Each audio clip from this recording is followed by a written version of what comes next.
এরপর প্রশ্ন হলো প্রতিবেশীর হক কতটুকু? প্রতিবেশীর হক হলো তাকে কষ্ট না দেওয়া। প্রতিবেশীর হক কি ভাই? আপনার কোনো আচরণ দ্বারা যেন সে কষ্ট না পায়। আপনি জোরে কোরআন তেলাওয়াত শুনতেছেন, তার ঘুমের ক্ষতি হচ্ছে, এটা প্রতিবেশীর হক নষ্ট। আর গান শুনলে তো কথাই নেই।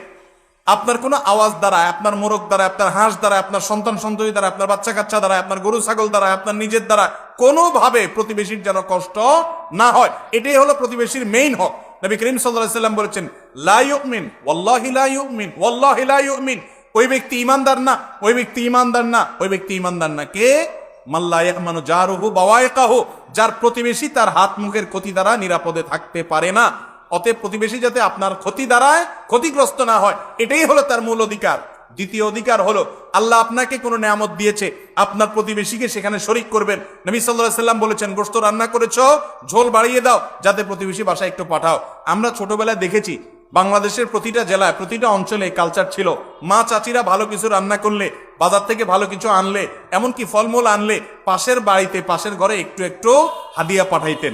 এখন এগুলো আছে আর নাই, সব ইয়ানফসি, সব স্বার্থপর।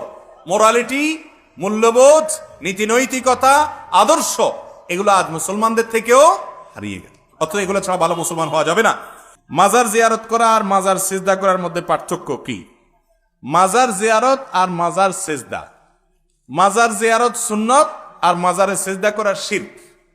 মাজার জিয়ারত করা হলো সওয়াবের কাজ, আর সিজদা করা হলো কি? গুনাহের কাজ না, শুধু শিরকের মতো গুনাহের কাজ, যেটা একটু আগে আলোচনা করলাম। মাজার মানেটা কি?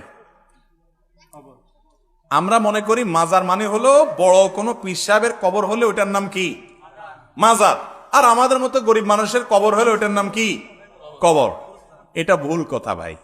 মাজার আরবি শব্দ, এর অর্থ হলো জিয়ারত করার স্থান, মানে কবর, যেটাকে মানুষ জিয়ারত করতে যায়। অতএব সাধারণ কবরও কবর, ওই বড় কোনো আলেমের কবরও কি? কোনো পীর সাহেবের কবরও কি? গরিবের যে কবর, সাধারণ মুসলমানের যে কবর, সেটাও মাজার।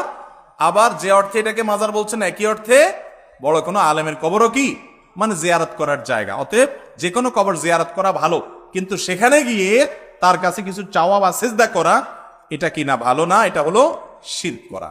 আমরা মনে করি কবরবাসীর কাছে কিছু পাওয়ার জন্য যাওয়া যায় না, কবরবাসীকে বরং দিতে যান, কি? দোয়া দিতে যান।